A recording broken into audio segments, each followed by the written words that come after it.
Hello there. I love researching with AI, not because AI is completely reliable, especially when it comes to anything regarding news links, because that can be extremely man-led and biased, and AI will tell you this. However, AI is extremely fast in pulling up data that if I was to go research myself would take me minutes, if not many minutes, for each thing I want to research. So it's a great tool to use. So what I'm doing is I'm going to share exactly what is happening in Carroll County and what is causing the deaths, and was it cutbacks from the government? Because if I think for a second that is to blame, I will call it out. But let's get to exactly what is happening beyond the headlines, because this is what I really want to know. I want you to know I have lived through a massive flooding in a town that I lived in. I owned 2 homes at the time, one I lived in and one I rented, and both of them were destroyed. And we had warning. We had plenty of warning. But since then, FEMA came in and helped in and everything. But we had what's called a weather radio, which in areas like this should be mandated. Absolutely 100% mandated. But anyways, here is what's actually what AI said is to blame for the massive tragedy in Carroll County. Not to find blame, okay? But this is for us to be proactive and demand changes to prevent this. So the question presented was, and I'm going on to conversation I've already had with AI. I said, you said that federal agencies who give warning to Carroll County came through. So that sounds like whatever job cuts that people are complaining about certainly did not affect the ability of Carroll County from federal agencies to do their part to warn. It sounds more like local issues was to blame. Now keep in mind, whatever the local governments are able to get approved has a lot to do with what people want to spend on budgets, things like that, and also Texas legislators. But let's get down to the crux of it. It says you've highlighted a crucial point, and it reflects the ongoing debate and scrutiny in the aftermath of the Texas floods. While the National Weather Service, the NWS, did issue, guys, there was warnings, did issue flash flood watches and then more urgent flash flood warnings. But keep in mind, it was in the middle of the night. In the middle of the night. And if there's storms going on and all you're relying on is your phone warning system, well, the towers could be spotty because of storms or something like that. This is very rural, right? So they're relying on a lot on the phone warning system. So anyways, particularly in the dawn hours of Carroll County, the effectiveness of those warnings relies heavily on local dissemination and preparedness. Every business who is housing people should have weather radios, and they should have, remember the Titanic. What did they do after Titanic? They didn't have enough boats to save those people. So what did they do? They made sure that every ship has to have the amount of boats that will house or, carry the amount of people on the boat.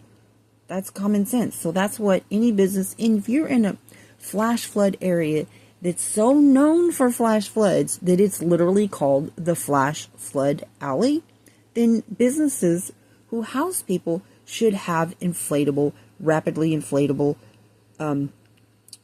rafts, okay, they can have, they can carry the amount of people it's going to house. And that's not really a big expense, especially when you're talking about human life.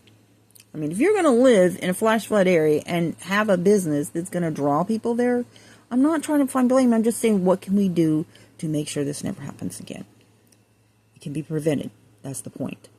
Here's a breakdown of why, even with federal warnings, local issues played a significant role. Lack of warning infrastructure. There's no sirens. That's been an ongoing thing for decades about the sirens. Okay. And that's up to local people on whether or not they want to go with that and pay for it, etc. Limited gauge network. Experts indicate the Upper Guadalupe River Authority has only 5 gauges monitoring river conditions in Carroll County, which is considered insufficient for effectively tracking rapidly rising water. So no matter what the national government does, they have no control over that. That's local. Reliance on WEAs, wireless emergency alerts. While NWS warnings automatically trigger WEAs or enable cell phones, the effectiveness is limited by spotty cell service, disabled alerts, sleep factor, lack of personal radios. I'm telling you, that weather radio is a lifesaver. It really is. And it has battery backup, hand crank, the whole 9 yards. Okay? Power outages is you need a weather radio in areas like that, I'm telling you. Failure of local communications and coordination. No local IPAW alerts despite the NWS issue warnings. CBS News analysis found that Carroll County officials did not initiate their own wireless emergency alerts through the integrated public alert and warning systems. They relied solely on the NWS issued alerts. This means there wasn't a local specific alert from county authorities. So why exactly are the Democrats allowing people to die and not issuing the alerts that they should so they can attack the current Republican administration at the cost of people's lives? Limited communications with NWS. Reports indicate that while NWS staff were communicating with emergency officials in other counties via internal messaging platform, Carroll County was silent, implying a lack of proactive engagement from the emergency managers during the critical hours. Long-standing inaction. Investigations have revealed that discussions about implementing a flood warning system in Carroll County date back almost a decade, with proposals repeatedly failing through due to cost concerns or a lack of political will. A 2017 FEMA grant request for a siren system was denied. Now keep in mind, FEMA appropriations are approved through Congress. I'm going to get into the whole FEMA and how they write because FEMA writes insurance policies. There's no insurance policies in flood areas like this. They are written by the government. And that was all the way back to 1968. And there has not been any reforms of the written policies since, I think, the 2010s. Okay? So that's important to know about also. Priorities. A former Carroll County commissioner stated that decision not to fund an upgraded flood warning system was likely a matter of priorities and trying not to raise taxes. I know when I got my flood insurance after my houses were flooded, they gave us a weather radio, right?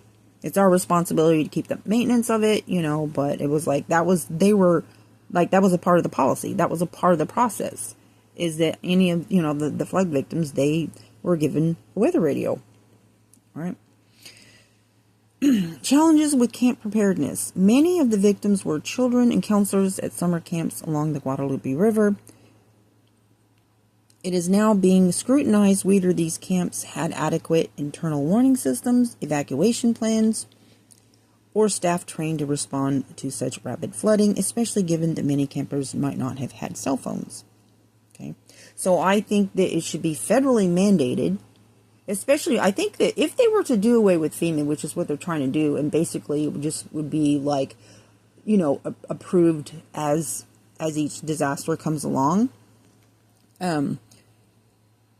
However they do it, there needs to be federal legislation that any businesses in like flash flood areas should require weather radios, and they should also have inflatable devices in an area like that to carry the amount of people. I mean, that should be at the state level. But if the states aren't willing to pass that, then it should be done on the federal level. But it needs to be done. I mean, people not learn anything from the Titanic when they didn't have enough boats. Flash flood, that's a dangerous area. It's known as Flash Flood Alley. And it's been known that way for a very long time. It's not new. This isn't a freak incident. It's Flash Flood Alley, guys. Regarding federal blame, while federal agencies like the NWS did issue warnings, the criticism directed at the federal administration generally revolves around the impact of budget cuts. So it's just people mad at budget cuts. So I think that there should be a prosecutorial investigation on exactly why those managers didn't issue the alerts like I showed you before. That's what they need to do. They need to find out what happened because they were required to do that and they didn't. So why? And then all of a sudden, you cannot politicize something like this. But that's, to me, is what I'm seeing. That's what I'm seeing. And I think there should be an investigation. Lack of federal mandates, funding for local systems. Federal mandates, is what I just said. Like, there should be. There truly should be. Especially if, say, if there's any lack of the local funds, it's going to come from the feds. That's where, emergency funding will come from if whatever the locally they don't have. So I think the government would be right to demand that they federally mandate this, right? Which I think, I'm not sure, it's been a long time since I looked at, I know that when FEMA came in, I'm pretty sure that they were required to give us weather radios, so I don't know why. I don't know if they did have weather radios or not, but definitely they should have life rafts, inflatable, quickly inflatable life rafts with staff to, I did read that the person, I think, that managed that or owned that camp, I think he died, saving like several people. I could be wrong about that, but I read something to that nature.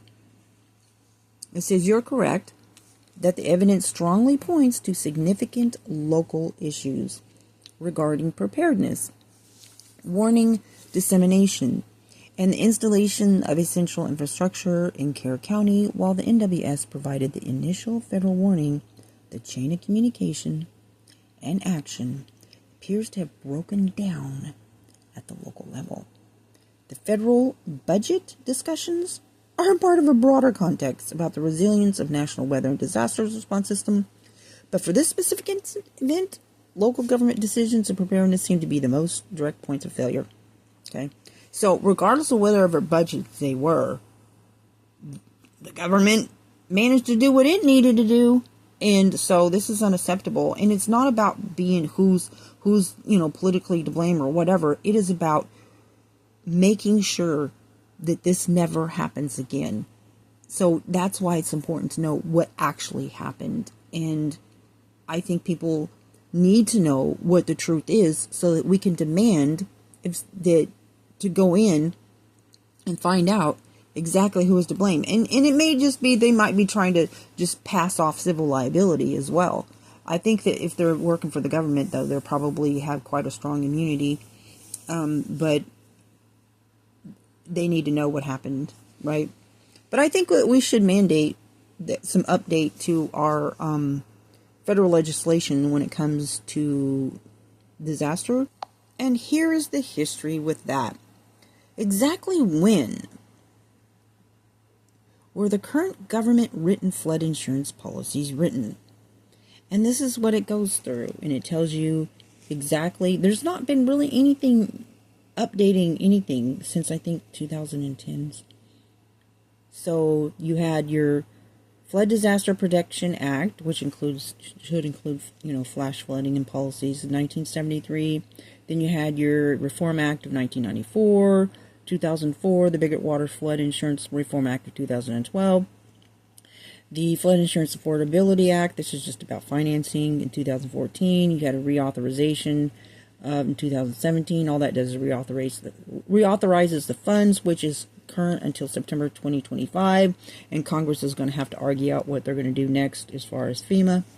But they need to make some amendments, and they need to make some federally mandating things, because like Kerr County, it shouldn't happen, and it should never happen again. And it's up to us, we the people, to really make sure that we don't get caught up in misinformation and just really know exactly what happened, and be proactive with our legislators. And I hope you have a blessed day.